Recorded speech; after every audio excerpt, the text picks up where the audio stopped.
LinkedIn ads are pricey. How do you advertise for less? We're going through all the cheapest ways to advertise on LinkedIn on this week's episode of the LinkedIn Ad Show.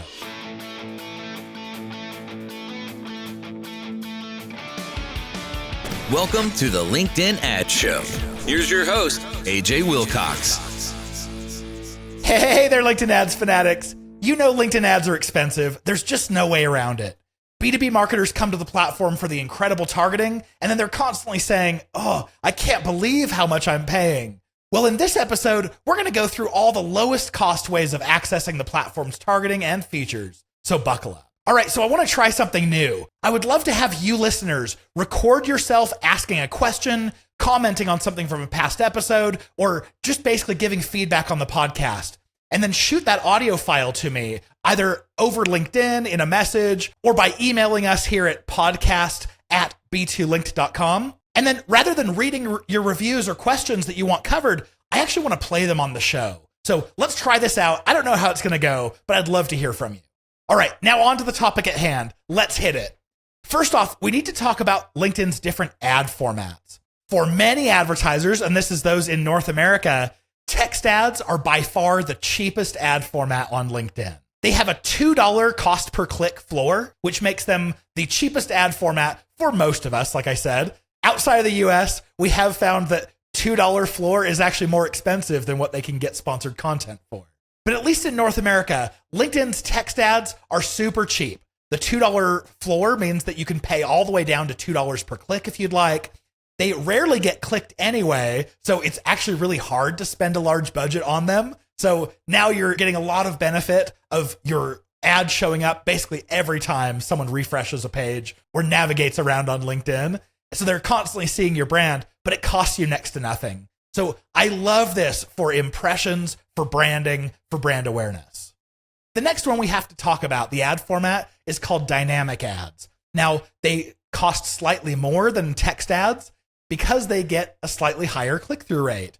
The average click-through rate is around 0.08%. So that's roughly 2 to 3 times higher than text ads. So these are going to get more clicks, that's for sure. And you'll pay an average of about $5 to $8 per click, which if you're paying, let's say, $3 to $5 a click for text ads, these will be higher for sure, but they also get about 3 times the attention. So it works out. Some of you are trying just to spend the least amount on LinkedIn as possible. Others are trying to get some semblance of volume. So dynamic ads are going to give you a little bit more volume than text ads could. But of course, you do pay. Now, about a year ago, LinkedIn removed the bidding floor on sponsored content. It used to be a dynamic floor that would move based off of how competitive an audience would be. And so if you put in there your bid and said like $4, LinkedIn would show a bright red message that says, the minimum bid for this audience is actually $5.75 or $6.15 or something like that. But just about a year ago, LinkedIn removed that floor. So now we can bid lower. The challenge is that we might be bidding too low to have LinkedIn even consider us in the auction. But at least we have the choice now, whereas we used to have to bid right at the floor. So as you bid lower in sponsored content, you might find that it doesn't generate the impression volume that you need, but at least you have that ability. Now, if you ever launch an ad that gets an incredibly high click-through rate, let's say like 2 or 3 or higher percent, what's going to happen is you'll be able to bid significantly lower and you'll still win auctions in LinkedIn's algorithm. So this is absolutely fantastic for you advertisers who get incredibly high click-through rates. Removing the floor can make you pay half or probably even less than what you were paying before. I also do have to mention the LinkedIn Audience Network because LAN, as we call it, it is a very inexpensive way to run sponsored content ads on LinkedIn. What the LinkedIn Audience Network is doing is it's getting traffic from all around the web, from other Microsoft properties, from apps, all kinds of different places. And because that inventory has a lower cost than LinkedIn's own inventory on the platform, they're able to charge you less. So we've been able to see costs per click from the audience network under 50 cents. I mean, you can get it down to like 35 or 40 cents. Pretty cool. Now, the downside is here that from all of the traffic analysis that we've been able to do on traffic that comes from the audience network, we just don't see the quality signal. which is really unfortunate. But what we have seen is recently LinkedIn released on some, I don't know if this is on every account, we might be in a beta for this, but we have noticed that one of the types of columns that you can look at your traffic by is called MRC impressions. And we looked it up. MRC is like a media ratings company that is auditing if there's actually a real person on the other end of that ad. So we looked specifically at a LinkedIn Audience Network campaign, and we saw something like 100,000 impressions reported from LAN. And then we broke that down by MRC impressions, and we noticed that there were about 25,000, a little bit less. So what that told us is, hey, we don't actually know how much quality is coming from the Audience Network, but what we do know is, at least if you believe the MRC ratings, that probably about a quarter of that traffic are real people. So in my mind, if I'm paying a tenth as much for LAN traffic as I am for just my normal sponsored content on platform, then if you assume a quarter of those are real, you're still net positive here. It could actually still be a good ad format for you or a good way of advertising. But you will have to decide this for yourself. Analyze the traffic you're getting from the LinkedIn Audience Network and see if they are exhibiting the quality signals. They are the clicks that you want. Great. Definitely use it, but definitely do be cautious. The next ad format I want to talk about is kind of an ad format and it's kind of not. These are called thought leader ads. We've talked about them before on the show. I'm eventually going to have a whole episode about thought leader ads, but the reason I bring them up is, in theory, these are incredibly cheap compared to all the other ad formats. The reason why is because, like we've talked about in the past, the higher the engagement rate that your ads get, the lower the cost is going to be. We've talked about that every time we've talked about the auction and relevancy scores and all of that. So in theory here, you have a company post on LinkedIn that very few people are going to be willing to interact with, because you never know if a post that has a company's logo on it, is there anyone paying attention? Are you just wasting your time by commenting on an ad? Well, now with thought leader ads, we are boosting an individual's post. So most people are going to actually respond when people comment on their posts. So when you see a human face on one of those posts and you want to interact, you're probably going to go ahead and do it. So what we're going to see is these ads have a higher on average click-through rate and engagement rate. And that means that these are going to perform better in the auction. You should be able to win more auctions at a lower cost, meaning to you, you're going to see it's easier to get impressions on your ads, and your overall cost per click or cost per impression is going to drop. This is an absolute game changer, in my opinion. On the same token, boosted posts, and this means taking a post that has already been published on your company page and then boosting that from your ads. Now, you don't have the same level of personability through these as you would with thought leader ads. So, of course, costs aren't going to get as low as they could with thought leader ads, but boosting a post can end up with lower costs than if you're just creating ads right within the platform and starting them out from scratch. The reason why is because it's already going to have some social proof attached to these posts. Every time you look at an ad and it says 0 reactions and 0 comments, you kind of wonder like, oh, does nobody care? Am I the only one to ever see this? Or is this company not really great? Or are they a fly-by-night organization? All these kinds of questions go through your head. And then more than often, you just kind of keep scrolling. But with a boosted post, you're putting that post out to your company page followers. These are people who already have affinity and rapport with you. That means they're going to interact at a higher rate, and they're going to leave some comments and some reactions, hopefully. So now you go and boost these posts within your ad platform, and by the time someone sees this in their newsfeed, they see, oh, there's already 30 people who've interacted with this. There's already 6 comments, and people are actually starting a conversation. That's going to help people feel at ease in interacting with your posts, and you're going to see higher engagement rates, higher click-through rates that are going to end up meaning more impressions for you, more clicks at a lower cost. All right, next ad format we want to talk about is video views. Now, if you've heard me talk about video before in the past, a year ago, I was telling people, oh, the cost per click on video tends to be about 20% higher than the cost per click of single image ads. And that definitely is true. But I was using that as a yardstick to say how video performed compared to static. But when we're running video ads, the cost per click is not usually what it is that we're actually looking to optimize toward. Now, here's an example from our own campaigns. One I'm thinking of specifically, we were running static content and our average cost per click was something like $11. Okay, fine. Might be a little bit high, seem low to some of you, but that's about what it was. We started running video, and we're talking about a 1-minute video here where after watching it, you're going to make an emotional connection with us as a company. You're going to know, like, and start to trust us a lot more. And what we were finding is our cost per 50% view, which is the metric that we really like to measure, was less than $5. So we're thinking about it like this. If we're going to send traffic to a landing page or our website and it's costing $11 per click, or we're paying less than $5, so less than half, to get people to watch half of this video, that sure is actually feeling like a much, much better deal to us. So I'm really bullish right now on video ads on LinkedIn. And so that's why I put it in this category of being cheaper, because as long as you have high performing video creative, this could work really well and get you costs that are so much better at making an emotional connection than just sending them to like a page on your website. And I think I have to mention something about retargeting and warm audiences here in the cheaper side of LinkedIn, because we know that when someone has interacted with you before, they're now so much more likely to interact with your content again. Again, they feel like they know, like, and maybe even trust you at this point. So when we run cold audiences, we expect click-through rates that look like cold audiences. They're lower. And then anytime that we run a retargeting audience, we automatically expect that click-through rate to be significantly higher.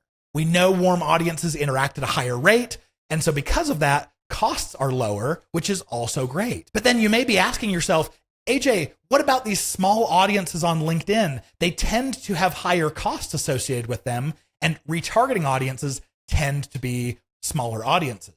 I totally get you there. There is a balance. So when you're retargeting, let's say that you have an audience of 300 people, you may find that you have to bid $15, $20, $25 a click in order to get any traffic from those retargeting audiences. And that's rough. But there is a balance, because if those audiences are truly warm, then they're going to click at a much higher rate, bringing your costs down. So what we initially recommend is if you have very small retargeting audiences, combine them together. You might have a retargeting audience of anyone who's visited your company page. Cool. Have that. You might have website visitors. Cool. Add that together. Maybe you have a list of past customers that you want to stay in front of, or maybe even current customers. Who knows? They're probably going to interact at a higher rate. But what you do is you take all of these retargeting audiences, add them into one campaign, and now that one campaign has enough people in it and enough people who are active that the click-through rate on them should be high, meaning that you don't have to pay $20, $25 a click for that. All right, here's a quick sponsor break, and then we're going to dive into the areas of LinkedIn that will cost you more. So you're definitely not going to want to miss that. The LinkedIn Ads Show is proudly brought to you by B2Link.com, the LinkedIn ads experts. If you want to get a return from your LinkedIn ads, consider this question. How much ad spend are you willing to waste along the way? After auditing over 800 LinkedIn ads accounts, we've seen one common theme, and that's wasted ad spend. B2Link helps B2B companies maximize their profit by minimizing waste from things like poor targeting, poor bidding, and bad campaign setup. Book a discovery call today to eliminate the waste in your account. We'd absolutely love the chance to get to work with you. Just go to b2linked.com/apply. All right, let's jump into the areas of LinkedIn that are going to cost you more that you may want to avoid. The first one, you've probably heard me talk in the past about sponsored messaging. There were two formats for sponsored messaging. There are currently, but one's going to be going away and then one's going to be changing significantly. But with sponsored messaging, we paid per person that we sent a message to, and it was usually like 50 cents to $1. So it was pretty expensive. But then only about half the people who received these ads would open them. And then on average, about 3.2% of people would click them. So when you actually do the math, you were up at like $25 to $55 per click from sponsored messaging. So for the longest time, we said, oh, you need a really special VIP kind of offer to make these worthwhile, because then more people would open them and click on them. But we also said that these are mostly useful for retargeting for these audiences who already know, like, and trust you. And then they're going to actually open and click at a much higher rate. So my caveat here is that this is about to change. Message ads are all but gone. LinkedIn, as of the time of recording, they're still showing some of these ads, but they're going to cut off soon, and you can't create any new ones. So we can say bye-bye to message ads pretty much. But then we have conversation ads. Conversation ads are very much the same kind of thing, but you offer more options for someone to interact. So you send a message, and then you can have kind of a chatbot experience of like, do you want a white paper here? Do you want to talk to someone? Do you want to tell us goodbye and you never want to hear from us ever again? All of that kind of thing. But the interesting thing with conversation ads, they're still around right now. You can still use them. But in the future, they're going to be migrated into a sponsored content kind of ad. So it's going to show up in your news feed, which means the cost per click is going to be significantly lower. You're only going to have people click who are ready for this. And then once they interact, then it takes them to the message box where they'll get to have that chatbot experience. So right now, conversation ads still don't make a ton of sense. I think they're incredibly expensive, but they are going to improve significantly when they become part of the news feed, and we can bid, $8 to $12 per click on them. The next ad format that we should talk about here is carousel ads. Of all the times that we've tested carousel ads, I've only ever seen one case where the engagement level on a carousel ad was higher than that of a single image sponsored content ad. What we find is carousel ads are more work to create. It's like you have to create 4 or 5 single image ads just to create one carousel ad. And then you don't really see the payoff from having higher engagement rates. And so because of that, you see higher costs. So we don't love carousel ads. In most cases, we see they don't work. But obviously, if you have any experience with carousel ads that you are an absolute fan, please reach out. I'd love to take a look at your use case here. Now, we talked about in the video ads category how video can be very efficient. But I want to mention that if you're using video and you're trying to get a low cost per click to a landing page or to your website, video ads on LinkedIn are going to be more expensive for that. So if your goal is to get a low cost per someone watching your video, then the video views objective on LinkedIn is going to be great for that. But if you're trying to use video again to just get lower costs, you're probably going to get lower costs from single image ads. I should mention event ads. A couple weeks ago when I spoke at Inbound, I did have someone raise their hand and say that they're having extreme success with their event ads. And I love that. I love hearing when you guys have a great success for something that I tend to not be very bullish about. But in general, I would say the events on LinkedIn are pretty limiting. Most people who are running events, like they're running them on something like an Eventbrite, an outside platform. And so having LinkedIn have its own event, and then you're running ads that just promote that one event, we find that those don't tend to perform as well as if you just had, let's say, a single image ad that was pointing to something like Eventbrite. And I think we have to mention here single image sponsored content, not because it's necessarily very expensive. This is just the benchmark that we measured everything by.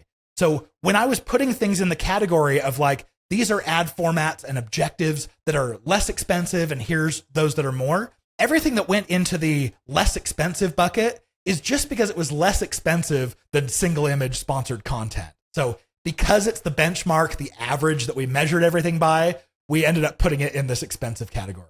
All right, I've got the episode resources for you coming right up, so stick around.